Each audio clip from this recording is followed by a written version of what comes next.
Welcome back to CardioEd YouTube channel and podcast. Coronary artery disease is a pathological process which is characterized by atherosclerotic plaque accumulation in the epicardial coronary arteries. It can be obstructive and non-obstructive. It can present either as acute coronary syndrome or as chronic coronary syndrome or stable CAD, which we have been calling it for decades. What I mean to say is that disease can have a long stable period and it also can become unstable at times, which can be because of either plaque rupture or plaque erosion. The treatment which can be offered to these patients include lifestyle modification, drug therapies, and invasive interventions which solve two purposes. Number one, symptom relief, and number two, improvement in prognosis.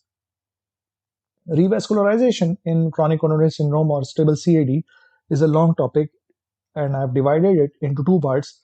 In one part, we'll be discussing about the landmark trials about revascularization in stable CAD, and in second part, we'll discuss about the guidelines which have been given by European Society of Cardiology for the revascularization in chronic coronary syndrome. If you are listening to or watching this channel for the first time, consider subscribing. We discuss the recent advances in cardiology, cardiac imaging, and cardiovascular interventions. Also, we touch upon the various topics of cardiology in our discussions. The landmark trials that we'll be covering in today's discussion will include the ischemia trial, the courage trial, orbiter trial, stitch trial, and the freedom trial. Ischemia trial failed to show that routine invasive therapy was associated with reduction in MACE or major adverse cardiovascular events compared to optimal medical therapy in patients with stable coronary artery disease with moderate ischemia. In the ischemia trial, 5,000 patients with stable ischemic heart disease and moderate ischemia were randomized to either routine invasive therapy or medical therapy group. Approximately 2,500 patients were randomized to routine invasive therapy, in which all the patients received coronary angiography, and then decision for PCI or CABG was taken as per the findings of coronary angiography. Approximately 2,500 patients were randomized to medical therapy group, and coronary angiography was done only when there was failure of medical therapy. The mean duration of follow-up was 3.3 years, and average age of the patients in this trial was 64 years. This trial included the patients with moderate to severe ischemia on stress testing or TMT or treadmill testing suggestive of more than equal to 1.5 mm ST segment depression in more than equal to 2 leads, or more than equal to 2 mm ST segment depression in single lead with METs of less than 7 with angina.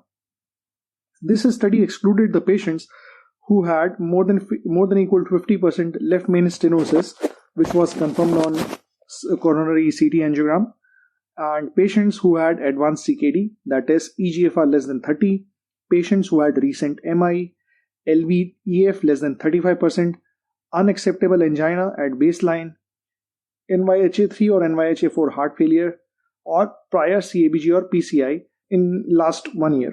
In patients who had stable ischemic heart disease with moderate to severe ischemia, routine invasive therapy did not lower MACE. There was possible enhanced benefit of invasive therapy compared to conservative therapy in patients with heart failure or LV dysfunction.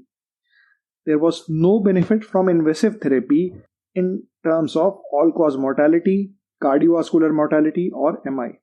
And it was also found that routine invasive therapy was associated with harm at 6 months, that is, increased risk of periprocedural MI.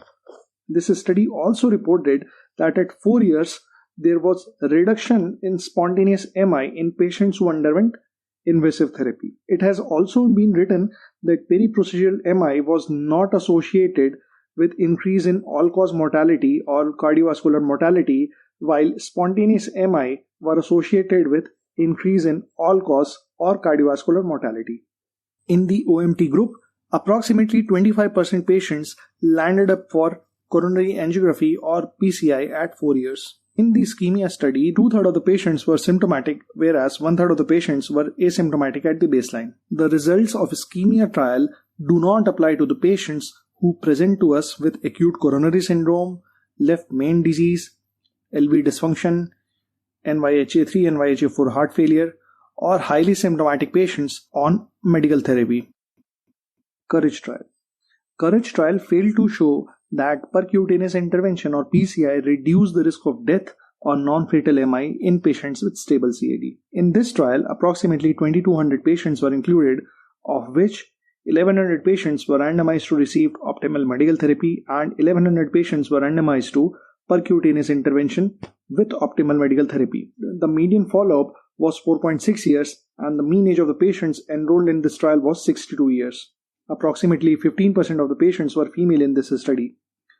This study included the patients who were having stable coronary artery disease and were initially CCS class 4 and were subsequently stabilized medically, and these patients had either stenosis more than equal to 70% in more than equal to 1 proximal epicardial coronary artery with objective evidence of ischemia, or they had more than equal to 1 coronary stenosis of more than equal to 80% with classical angina.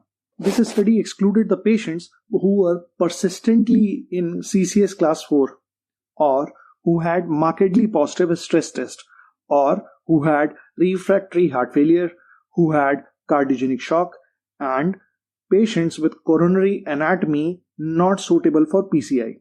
The drugs which were given to these patients included antiplatelet therapy. In the optimal medical therapy group was aspirin or clopidogrel in patients with aspirin intolerance, and dual antiplatelet therapy consisting of aspirin and clopidogrel in patients with PCI group. These patients also received aggressive lipid lowering with target LDL of 60 to 80 mg per deciliter. These patients received anti-ischemic therapy which included long-acting metoprolol, amlodipine, isosorbide mononitrate. Also, these patients received treatment for secondary prevention with lisinopril or losartan. The study found that among patients with stable CAD, treatment with PCI was not associated with difference in death or MI through 15 years of follow-up. And freedom from angina was slightly more frequent in PCI group. However, it did not differ between the two groups at 5 years. Both arms showed marked reduction in angina throughout the trial. Orbiter trial is another landmark trial in the field of chronic coronary syndrome or chronic stable angina. It was a double-blinded trial in which patients with stable angina and severe single vessel disease, that is more than equal to 70% stenosis, were randomized into two groups, PCI group or placebo or the sham procedure group. Approximately 200 patients were included in this study, and all these patients had received 6 weeks of anti-anginal therapy. Patients were randomized into these two groups in 1:1 fashion. This study excluded the patients who had acute coronary syndrome, angiographic stenosis more than equal to 50% in non-target vessel, left main disease, prior coronary artery bypass surgery, a contraindication to drug-eluting stent, chronic total occlusion, severe valvular disease, severe LV dysfunction, moderate to severe PH, or life expectancy less than 2 years. It was found that in patients with stable angina, PCI did not result in greater increase in exercise times and angina frequency compared to the sham procedure. This was despite the presence of anatomically and functionally significant stenosis. However, it was found that PCI did resolve the ischemia more efficiently in the follow-up stress echocardiography. It was also noted that changes in Duke's treadmill score and exercise time were numerically higher in patients in the PCI arm. An important point to note is that sample size was only 200 in this study, which we sort of expect in patients who are enrolled in a sham controlled procedure. So it is actually unknown if a larger sample size would have detected more significant improvement in exercise capacity with PCI. Freedom trial. Freedom trial showed that in patients with diabetes and multivascular disease, coronary artery bypass grafting is superior to drug-eluting stent PCI, and it should remain the revascularization strategy of choice. In this study, patients with both type 1 diabetes and type 2 diabetes mellitus were included, and these patients had angiographically confirmed multivascular disease which was amenable to either PCI or CABG. All these patients either had critical lesions in at least 2 coronary arteries or had an indication for revascularization based on angina or objective evidence of ischemia. This study included approximately 2,000 patients. The patients were followed up for 5 years. The mean age of the patients in this study was 62 years and 1/3 of the patients were females. This study excluded severe congestive cardiac failure, that is NYHA class 3 or NYHA class 4, patients who had prior PCI or CABG in 6 months, or patients who had prior cardiac valve surgery, or who had STEMI in less than 72 hours, or who had abnormal CPK-MB, or who had recent stroke in less than 6 months. Patients who were planned for simultaneous surgery were also excluded. Sirolimus or paclitaxel eluting stents were used for percutaneous intervention, and patients were given 12 months of dual antiplatelet therapy. Approximately 950 patients underwent PCI and approximately 950 patients underwent CABG. The trialists found that in patients with multivascular disease and diabetes mellitus, CABG is superior to DES-PCI, and it should be the revascularization strategy of choice. It was also found that CABG decreased the rate of death, NMI, but it increased the risk of stroke. Quality of life data was available for up to 2 years, and it was found that patients who underwent CABG did better. However, at long term, there was no difference in the quality of life. In this trial, CABG was found to be superior to PCI because it decreased target lesion revascularization, MI, and death. The STRITCH trial. STRITCH trial or surgical treatment for ischemic heart failure. STRITCH trial showed that in patients with ischemic cardiomyopathy, coronary artery bypass grafting plus optimal medical therapy resulted in higher mortality at 30 days, but with significant improvement in long-term mortality at 10 years compared to medical therapy alone.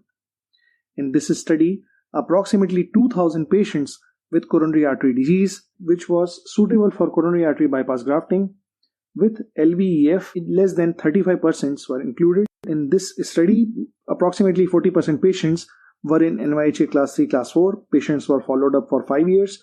Mean age of the patients was 60 years, and mean ejection fraction of the patients was 28%. Females comprised only 1/10 of the trial population. The trial answered the questions about 3 things. Number 1, revascularization in patients with ischemic cardiomyopathy, viability, and surgical ventricular reconstruction. In patients with ischemic cardiomyopathy, it was found that CABG plus medical therapy had higher mortality at 30 days, but significant improvement at 10 years in long-term mortality. Cardiovascular mortality and morbidity were both lower in patients with CABG, and benefits of CABG may diminish with older age due to competing risk.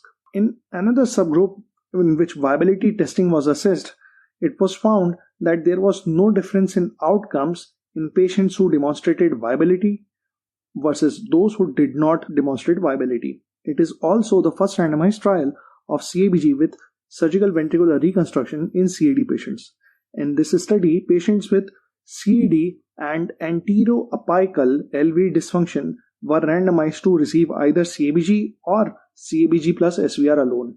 500 patients were randomized in both the groups, and it was found that surgical ventricular reconstruction decreased LV and systolic volume to a greater extent than CABG alone, but there was no improvement in cardiovascular morbidity and mortality. These results imply that routine surgical ventricular reconstruction should not be used at the time of CABG. FAME-3 trial was recently published in New England Journal of Medicine in November 2021. It was an international, multicentric, non-inferiority trial. In this trial, approximately 1,500 patients with triple vessel disease were randomized in 1:1 fashion to either receive coronary artery bypass grafting or FFR-guided PCI using the Zetarolimus eluting stent.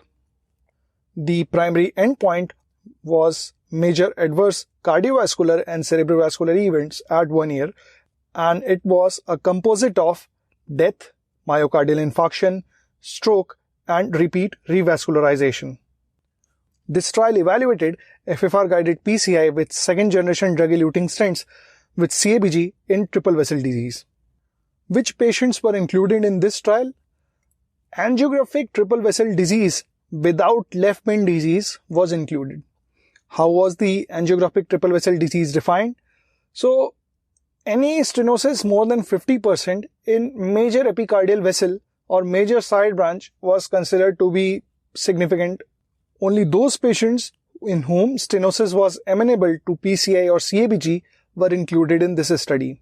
The patients excluded from this study were patients who had recent ST segment elevation MI, that is within 5 days, or patients who had cardiogenic shock, or patients who had left ventricular ejection fraction less than 30%, or patients who had ongoing non-ST segment elevation MI with cardiac enzymes still rising.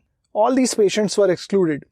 Stenosis with FFR less than equal to 0.8 was treated with Zetarolimus eluting stent, which were Resolute Integrity or Resolute Onyx. Patients in the PCI group received dual antiplatelet therapy for at least 6 months. Of all the patients included, around 39% patients presented with history of acute coronary syndrome, and approximately 13% patients had history of previous PCI. FFR was measured in 82% of the patients included in the FFR PCI arm. Other patients either had totally occluded vessel or subtotally occluded vessel. At 1 year, incidence of primary endpoint was 10.6% in the FFR group and only 6.9% in the CABG group. The FFR-guided PCI did not meet the criteria for non-inferiority. CABG was found to have lower incidence of composite of death, MI, stroke, and repeat revascularization at 1 year than FFR-guided PCI. However, one thing to note is that FFR-guided PCI fared better than CABG in some safety endpoints. The patients in CABG arm had longer hospital stay, had higher incidence of major bleeds, more chances of arrhythmia, most commonly atrial fibrillation, more chances of acute kidney injury, and more chances of rehospitalization in 30 days. And the FFR-guided PCI group had lesser major bleeds, lesser incidence of atrial fibrillation, lesser incidence of acute kidney injury, and lesser incidence of repeat 30-day hospitalization. There was something interesting in the subgroup analysis also. In the patients with higher Syntax score, CABG was found to be much better than FFR-guided PCI. And in patients with lower Syntax score, FFR-guided PCI was found to be much better than CABG in terms of 1 year major adverse cardiovascular and cerebrovascular events. An important reminder before we close today's discussion. So I'm trying to make the best content possible for you. If you have noticed anything on these videos that you think I can improve in, I'm 100% open to feedback and I would love to hear it from you. In order to give me the feedback, all you have to do is leave your thoughts in the comment section below. You are listening to CardioEd and we'll meet again in another episode.